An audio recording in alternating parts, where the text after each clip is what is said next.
ఇక దూకుడే అట, స్పీడ్ పెంచే దిశగా ప్రభుత్వం అడుగులట. సో 2.5 ఏళ్ళు అయిపోయింది, 3 ఏళ్ళు అయిపోతున్నది, ఇంకా మిగిలింది 2 ఏళ్ళే. లాస్ట్ 1 ఇయర్ అంతా ఎలక్షన్ సీజనే ఉంటుంది కాబట్టి మనకున్న సమయం జస్ట్ 1.5 ఇయరే కాబట్టి ఇక మనం దూకుడు పెంచాలి, ప్రజలను ఇంకా దగ్గర చేసుకోవాలి. ప్రజలను ఎంత దగ్గర చేసుకోవాలి అని మీరు అనుకోబోతున్నారో, ఇప్పటికే ప్రజలకి 100 కిలోమీటర్ల దూరం వెళ్ళిపోయారు మీరు. ప్రజలు మిమ్మల్ని ఊరవతలకి నెట్టేసారు. ఇప్పుడు ఊరవతలకి మీరు నెట్టేసారు, మిమ్మల్ని కూడా జనం నెట్టేసారు. ఇప్పుడు మీరు ప్రజలకి దగ్గర కావడం అన్నది ఒక పెద్ద టాస్క్, ఒక పెద్ద టాస్క్. ఇప్పుడు మీరు ఎలక్షన్లకి ముందు అధికారంలోకి రావడానికి ఎంత ప్రయత్నం చేశారో అందుకు 10 రెట్ల ప్రయత్నాలు చేయాలి. అబద్ధాలు ఆడితేనో, ఇష్టం వచ్చినట్టు హామీలు ఇస్తేనో, ఇంకా ప్రజల్ని మాయ చేయాలనుకుంటేనో మీరు మళ్ళీ ప్రజలకు దగ్గర కాలేరు. ప్రజలకు ఇచ్చిన హామీలు మీరు నెరవేర్చాలి. ఓన్లీ మేము అంటున్నది 6 గ్యారంటీలో లేకపోతే 420 హామీలు, ఈ హామీల గురించి కాదు. అసలు తెలంగాణలో అధికారంలోకి వస్తే 10 ఏళ్ల విధ్వంసం తర్వాత మేము అధికారంలోకి వస్తే ఏం చేస్తాము, ఏం మార్పు వస్తుందని అన్నారో ఆ మార్పు చూపించే ప్రయత్నం చేయండి. మీకు రివైవ్ చేసుకోవడానికి అట్లీస్ట్ ఒక 20-30% అయినా మీరు రివైవ్ చేసుకోవడానికి కొంత అవకాశం ఉన్నది. 100% మీకు మీ జన్మలో కాదు, కానీ అది వదిలేయండి, 90% కూడా కాదు, కానీ అట్లీస్ట్ ఒక 20-30% అయినా మీరు రివైవ్ చేసుకోవడానికి కొంత అవకాశం ఉంది ఇంకొక 1 ఇయర్ పాటు. ఫస్ట్ మీరు చేయాల్సింది ఈ ప్రభుత్వంలో జరుగుతున్న అవినీతిని, భూముల కబ్జాలని ఆపండి. ఫస్ట్ మీరు చేయాల్సింది కరప్షన్ లేకుండా ఫస్ట్ చూడండి. ఫస్ట్ మంత్రుల మధ్య, ముఖ్యమంత్రికి, ఐఏఎస్లకి మంత్రుల మధ్య కోఆర్డినేషన్ పెంచుకునే ప్రయత్నం చేయండి. ఇష్టం వచ్చినట్టుగా హామీలు ఇచ్చి, ఇష్టం వచ్చినట్టుగా మాట్లాడి భారత్ ఫ్యూచర్ సిటీ అని, మూసీ అని, మెట్రో అని ఈ పనికిమాలిన వాటిని పక్కన పెట్టేసి ప్రజలకి ఇమీడియట్గా రాబోయే సంవత్సర కాలంలో ఉన్న అవసరాలు ఏంటి, ఏ సిచ్యువేషన్లో జనం బతుకుతున్నారో, వాళ్ళ జీవితంలో అయినా మార్పులు తీసుకురాగలుగుతామో దాని గురించి ఫోకస్ పెట్టండి. విద్యా వైద్యం గురించి ఫోకస్ పెట్టండి, దానికి బడ్జెట్ కేటాయించండి. నెక్స్ట్ బడ్జెట్లో 15% తక్కువ కాకుండా బడ్జెట్ కేటాయిస్తామని చెప్పి ఆ బడ్జెట్ కేటాయించండి. ఫలితాల సాధనకు ఇక 2 ఏళ్లే సమయం. చివరి 6 నెలలంతా ఎన్నికల హడావుడే ఉంటుంది. అందుకే పథకాల అమలుపైన ప్రత్యేక దృష్టి. భారీ మార్పులు చేపడుతున్న ముఖ్యమంత్రి రేవంత్ రెడ్డి. సమర్థులైన అధికారులకు పాలనా పగ్గాలు. కాబోయే సీఎస్ సంజయ్ జాజుకు దిశానిర్దేశం. ఈ సంజయ్ జాజుని ఆ ఢిల్లీ నుంచి ఈడిదాకా ఎందుకు తీసుకొచ్చినారు? ఇప్పుడు సంజయ్ జాజుకు తెలంగాణ పరిస్థితులు, తెలంగాణలో ఉన్న జిల్లాల గురించి ఏం తెలుసు? ఆయన తప్ప ఇంకొకరు లేరా? ఎందుకు ఢిల్లీలో డిప్యుటేషన్ మీద పోయిన సంజయ్ జాజు 2014లో 10 ఏళ్ల తర్వాత ఎందుకు తీసుకొచ్చినారు? ఎవరి ఆదేశాలతో తీసుకొచ్చినారు? మీరేమంటున్నారు? భారీ మార్పులట. భారీ మార్పులు అంటే రెరా చైర్మన్గా శ్రీనివాసరాజును పెట్టడమా? రిటైర్ అయిన వాళ్ళని తీసుకొచ్చి మళ్ళీ వాళ్ళకి కొత్త పదవులు అప్పగించడమా? రిటైర్ అయ్యి వెళ్ళిపోతున్న రామకృష్ణారావుకి మళ్ళీ పదవి ఇవ్వడమా? ఏం చేంజ్ చేస్తారండి మీరు? మీ అసలు ఆలోచనే కరెక్ట్గా లేదు. రాష్ట్రంలో కాంగ్రెస్ ప్రభుత్వం గేరు మార్చి స్పీడ్ పెంచబోతున్నది. పాలనను టాప్ గేర్లో పెట్టబోతున్నది. ప్రతిపక్షాల విమర్శలకు ఫుల్ స్టాప్ పెట్టేలా, ప్రజలకు మరింత దగ్గరయ్యేలా వ్యూహరచన చేస్తున్నది. తాను చేపట్టిన ప్రతిష్టాత్మక పథకాలకు పూర్తిస్థాయి ఫలితాలు సాధించే దిశగా చర్యలు తీసుకోబోతున్నది. రాష్ట్రంలో కాంగ్రెస్ పార్టీ అధికారంలోకి వచ్చి ఇప్పటికీ 2.5 ఏళ్ళు అవుతున్నది. ఎన్నికలకు ఇంకా మిగిలింది మరో 2.5 ఏళ్ళే. చివరి 6 నెలల్లో అంతా ఎన్నికల హడావుడే ఉంటుంది. అంటే ప్రభుత్వం తాను తలచింది చేయాలన్నా, చేసింది చెప్పాలన్నా, వచ్చే ఎన్నికల కోసం సిద్ధం కావాలన్నా ఈ 2 ఏళ్లలోనే పనిచేయాలి. దీంతో ఈ 2 ఏళ్ల సమయం రేవంత్ రెడ్డి సర్కారుకు అత్యంత కీలక దశ కాబోతున్నది. చేపట్టిన పథకాలకు పూర్తిస్థాయి ఫలితాలు రాబట్టాల్సిన అనివార్యత ఏర్పడింది. ఇందుకోసం సమర్థ అధికార యంత్రాంగం అవసరమని భావించిన సర్కార్ శుక్రవారం భారీ మార్పులు చేసింది. పథకాల అమలులో సమర్థుడైన ఐఏఎస్ సంజయ్ జాజును సీఎస్గా నియమించింది. సీఎంఓలో కూడా మార్పులు చేసింది. జూలై మొదటి పక్షంలో మరిన్ని మార్పులు చేసే ఆలోచనలో ఉన్నది. మూసీ ప్రాజెక్టుపై ముందుకే ఇప్పటికే ప్రభుత్వం పలు దీర్ఘకాలిక ప్రాజెక్టులు ప్రారంభించింది. మూసీ నదీ పరివాహక ప్రాంత అభివృద్ధి ప్రాజెక్టును గాడిలో పెట్టే దిశగా చర్యలు చేపడుతోంది. దీనికి అవసరమైన కేంద్ర రక్షణ శాఖ భూములపై అనుమతులు సాధించింది. ప్రాజెక్టు కోసం అప్పు సాధించడమే మిగిలి ఉన్నది. కేంద్రం నుంచి ఎలాంటి నిధులు వచ్చే సూచనలు కనిపించకపోవడంతో ప్రభుత్వమే సొంతంగా ప్రాజెక్టు చేపట్టేలా కసరత్తు చేస్తోంది. భారీగా రుణం తీసుకునే దశగా చర్యలు చేపట్టింది. ఇలాంటి ప్రాజెక్టు సాకారం అయితే జిహెచ్ఎంసీ పరిధిలోని అసెంబ్లీ నియోజకవర్గాల్లో కాంగ్రెస్ అనుకూల ఫలితాలు వస్తాయని ప్రభుత్వం ఆశిస్తోంది. అందుకే మూసీ రివర్ ఫ్రంట్ ప్రాజెక్టు పైన ఎన్ని అవాంతరాలు వచ్చినా, ప్రతిపక్షాల నుంచి ఎన్ని విమర్శలు ఎదురైనా ముందుకే వెళ్ళాలి అని నిర్ణయించిందట. ఇప్పుడు అది ఇంకొక 2 నెలల్లోనో ఇంకొక 3 నెలల్లోనో ఏమైనా మీరు చేసి దాన్ని ఏమైనా చూపించే ప్రయత్నం చేస్తే ఏమన్నా అనుకోవచ్చు.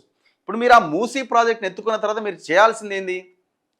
మీరు చేయాల్సిందేంది, మూసీలో మంచినీళ్లు ప్రవహించేలాగా చేయాలి. ఆ పనిని పక్కన పెట్టి సుందరీకరణ మీద మీరు దృష్టి పెట్టి ఆడ ఈడ ఊలగొడతామని అంటే పబ్లిక్కి అది ఇంకా నష్టం చేయడం తప్ప, వ్యతిరేకతను మూట కట్టుకోవడం తప్ప మంచి ఎట్లా చేస్తుంది? మీరు ఒకవేళ మొత్తం చేసి ఒక భయంకరమైన పిక్చర్ జనానికి చూపించాలి అంటే ఇమీడియట్గా 6 నెలలలో 1 ఇయర్లో సాధ్యమైద్దా? మీరు మళ్ళీ 2029 ఎలక్షన్స్ని ఫేస్ చేసే లోపు కూడా జరగదు, అది ఇంపాసిబుల్. అది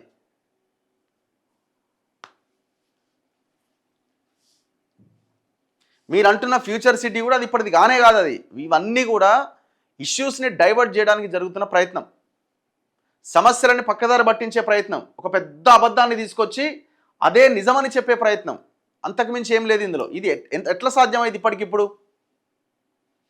నియోజకవర్గంలో 2000 కోట్లతో నియోజకవర్గంలో 200 కోట్లతో 25 ఎకరాల్లో యంగ్ ఇండియా రెసిడెన్షియల్ స్కూల్ ప్రభుత్వం నిర్మిస్తోంది. ఇది ఎప్పుడైతుంది? ఇంకొక 2 ఏళ్ళలో అయిద్దా? ఈ ప్రకటన చేసి మీరు దాదాపు 1 ఇయర్ అయిపోయింది. కొడంగల్లో, మధిరలో, ఇంకొక దగ్గర ఎక్కడో శంకుస్థాపన చేసి వచ్చి 1 ఇయర్ అయిపోయింది. కంప్లీట్ అయిందా? సగమన్న అయిందా? 25% అన్న అయిందా? మరి 119 నియోజకవర్గాల్లో మీరు ఎప్పుడు కట్టాలి, ఎప్పుడు చేయాలి? దీన్ని మీరు చాలా పెద్ద ప్రోగ్రాం కింద చూస్తున్నారు. మాకైతే అనిపించట్లేదు. ఎందుకంటే మొత్తం 80 లక్షల మంది పిల్లలు తెలంగాణలో చదువుకుంటుంటే కేవలం 2 లక్షల మంది మాత్రమే ఈ రెసిడెన్షియల్ స్కూళ్ళలో చదువుకునే పిల్లలు ఉన్నారు. ఇప్పటికీ గురుకులాలు ఉన్నాయి, కానీ వాళ్ళకి సరైన వసతులు లేని కారణంగా ఈ బిల్డింగ్లు కడుతున్నారు. అక్కడ చదువుతున్న 2 లక్షల మంది పిల్లలు ఆ బిల్డింగ్లకు పోతారు. మరి మిగతా 78 లక్షల మంది పిల్లల సంగతి ఏంది? వాళ్ళ కేటాయిస్తున్న బడ్జెట్ ఎంత? దాని గురించి మాట్లాడతలేరు. ఇది కూడా రేవంత్ సర్కార్ డ్రీమ్ ప్రాజెక్ట్. ఒకే స్కూల్ ఆవరణలో ఎస్సీ, ఎస్టీ, బీసీ, మైనార్టీ విద్యార్థులంతా ఉండేలా ప్రాజెక్టును తీర్చిదిద్దడం వల్ల అన్ని వర్గాల మనసులను చూరగొనవచ్చన్నది ప్రభుత్వ ఆలోచన. అందుకే ఈ ప్రాజెక్టును ప్రతిష్టాత్మకంగా తీసుకొని అమలు చేస్తోంది. ఈ 2 ఏళ్లలో కొన్ని స్కూళ్ళైనా గాడిలో పెట్టాలని, ఆ ఆవరణల్లోకి విద్యార్థులను తరలించాలని యోచిస్తున్నది. దీనికోసం సమర్థులైన అధికారులకు బాధ్యతలు అప్పగించబోతున్నది. ఇక ప్రభుత్వం అత్యంత ప్రతిష్టాత్మకంగా చేపట్టిన మరో పథకం ఫ్యూచర్ సిటీ. ఇప్పటికే 13,610 ఎకరాలతో మాస్టర్ ప్లాన్ విడుదల చేసింది. ఇందులో సెక్టార్ల వారీగా భూమిని కేటాయించాలని నిర్ణయించింది. లైఫ్ సైన్సెస్ హబ్కు 4,000 ఎకరాలు, డేటా సిటీకి 1,500 ఎకరాలు, రెసిడెన్షియల్ కాలనీలకు 2,477 ఎకరాలు కేటాయించబోతున్నది. Green pharma cluster, AI city, young India skill university వంటి వాటికి ప్రాధాన్యం ఇస్తోంది. రాబోయే ఎన్నికల నాటికి ఈ ప్రాజెక్టు ఫలితాలను ప్రజలకు చూపించాలి అన్న దృఢ నిశ్చయంతో ఉన్నది. హౌ? ఇప్పుడు మీరు పోయి చూడండి, ఏముండదాడ, ఏముండదు, ప్లేన్ ల్యాండ్ ఉంటుంది. రైతులను ఆ భూముల నుంచి ఎలగొట్టిరు, భూమిని సేకరించారు, ఆ ల్యాండ్ అట్లా పెట్టిరు. ఎప్పుడైతే ఆయన చెప్తున్న లెక్కనే 8 సంవత్సరాలు, ముఖ్యమంత్రి చెప్తున్నదే 8 ఏళ్ళకి ఫ్యూచర్ సిటీని కంప్లీట్ చేస్తామంటున్నారు. ఆ 8 ఏళ్ల పీరియడ్లో మీరు అనుకున్న టాస్క్ 8 ఏళ్లలో కంప్లీట్ అయ్యే అవకాశం ఉండదు. ఆ 8 ఏళ్లలో చేయాల్సింది రాబోయే 2 ఏళ్లలో ఎంత చేయగలుగుతారు? ఒకసారి ఆలోచించండి. కొలిక్కొచ్చిన మెట్రో రైల్ ప్రాజెక్ట్ అట. అసలు ఎక్కడన్నా స్కూళ్ళ గురించి కానీ, హాస్పిటళ్ళ గురించి కానీ, నిరుద్యోగులకు సంబంధించిన అంశం గురించి కానీ ఎక్కడన్నా వార్తుందా? ఎంతసేపు future city, Musi, metro, future city, Musi, metro, ఈ 3 తప్ప వేరే ఆలోచనే లేదు. ఈ 3 ఇప్పుడు మెట్రో లేకపోతే ప్రజలు బతకలేరా? ఒకసారి ఆలోచించండి. ఇప్పుడు మెట్రో ఇంకో 10 ఏళ్ళ దాకా కట్టరనుకుందాం, ప్రజలు బతకలేరా? స్కూలు లేకపోతే జీవితం లేదు, హాస్పిటల్స్ లేకపోతే జీవితాలు లేవు, ప్రజల ప్రాణాలు లేవు. అవి కదా మనం ముందు చేయాల్సింది. ఉద్యోగాలు లేకపోతే జనరేషన్ ఖతం అయిపోతాయి. ఆకలి చావులతోని, ఆర్థిక ఇబ్బందులతోని జనం ఆ నిరుద్యోగులు ప్రాణాలు కోల్పోయే ప్రమాదం ఉంది. అట్లా బతకలేరు. 2 లక్షల ఉద్యోగాలు ఇస్తాం సంవత్సరం తిరిగేలోపు అన్నారు. ఏది బాస్? చివరికి నువ్వు 70,000 ఉద్యోగాలు ఇచ్చినా అని చెప్పుకుంటూ త్వరలో 40,000 ఉద్యోగాలు ఇస్తామని సంవత్సరం కింద ప్రకటన చేసినావు. ఇంతవరకు దిక్కులేదు వాటికి కూడా. మొన్న వేసిన పోలీస్ కానిస్టేబుల్, ఎస్ఐకి సంబంధించిన ఉద్యోగాలు కూడా జస్ట్ ఒక 5,000 వేసినావు. ఆ పిల్లలు 20,000 డిమాండ్ చేస్తున్నారు.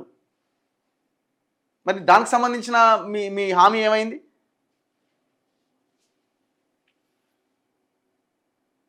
ఈ మెట్రో అట, ఈ మెట్రో తప్ప ఏం లేవు ఇక. ఇంకోటి, రంగారెడ్డి జిల్లాలోని ఆరుట్లలో అన్ని ఆధునిక హంగులతో తీర్చిదిద్దిన తెలంగాణ పబ్లిక్ స్కూల్ను ముఖ్యమంత్రి ప్రారంభించారు. ప్రతి నియోజకవర్గంలో 1 చొప్పున ఇలాంటి స్కూళ్ళు ఏర్పాటు చేయాలనేది ప్రభుత్వ నిర్ణయం. ఎప్పుడు? ఎన్నేళ్లకు? 2 ఏళ్ళలో అయిపోద్దా? ఆ ఒక్క స్కూల్ కూడా ఎట్లా కట్టిరు? మీరు కట్టలే. అది ఆ ఎస్డిఎఫ్ సోషల్ డెమోక్రటిక్ ఫోరమే దాదాపు 3 కోట్ల రూపాయలు విరాళాల ద్వారా వసూలు చేసింది. అది కూడా ఒక ఫ్యామిలీ ఎవరో ఇచ్చినట్టున్నారు. 12 కోట్లతో దాన్ని కట్టినారు. ఆ 12 కోట్ల దాంట్లో 3 కోట్ల రూపాయలు బయట నుంచి వచ్చిన విరాళాలే. ఆ మిగతా 8 కోట్లు కూడా రాష్ట్ర ప్రభుత్వం డైరెక్ట్గా ఒక సంస్థ విద్యాశాఖ నుంచి రిలీజ్ చేసిన డబ్బులు కావు. ఆ 9 కోట్లు కూడా హెచ్ఎండిఏ నుంచి, దాని నుంచి, దీని నుంచి రాష్ట్ర ప్రభుత్వం ఇచ్చినటువంటి డబ్బులు అవి. సరే పోనీ కొత్తగా ఈ తెలంగాణ పబ్లిక్ స్కూల్స్ కోసం మీరు ఏమైనా బడ్జెట్ కేటాయించిరా మొన్న బడ్జెట్లో? లేదే. అప్పటికే ఈ ఎడ్యుకేషన్ పాలసీని వాళ్ళు కమిషన్ మీ ముందు పెట్టింది కదా, మరి దాంట్లో అట్లీస్ట్ 20% అని అమలు చేయాలి కదా.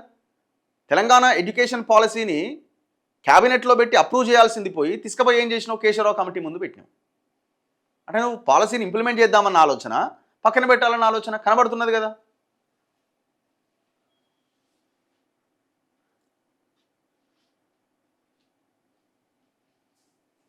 CM Revanth Reddy, deputy CM Bhatti, మంత్రి వాకిటి చిత్రపటానికి క్షీరాభిషేకం చేస్తున్న తెలంగాణ స్పోర్ట్స్ అథారిటీ అధికారులు, ఉద్యోగులట. సిగ్గులు ఏదయ్యా పాలాభిషేకాలు చేయడానికి? మీరు ఒక అధికారులు కదా, పాలాభిషేకాలు చేసేదేంది? ప్రభుత్వంలో ఉన్నోడిది బాధ్యత, ఏదైనా పని చేయాల్సింది. ఒక పని చేస్తే దానికి ఎందుకు మనం పెద్ద ఏదో చేసిరని చెప్పుకోవడం? పాలాభిషేకాలు ఏంది? మీరు సామాన్య జనానికి ఏం మెసేజ్ పంపిస్తున్నారు? ఈ పాలాభిషేకాలు, ఈ పాల ప్యాకెట్లు చింపడం, ఇవన్నీ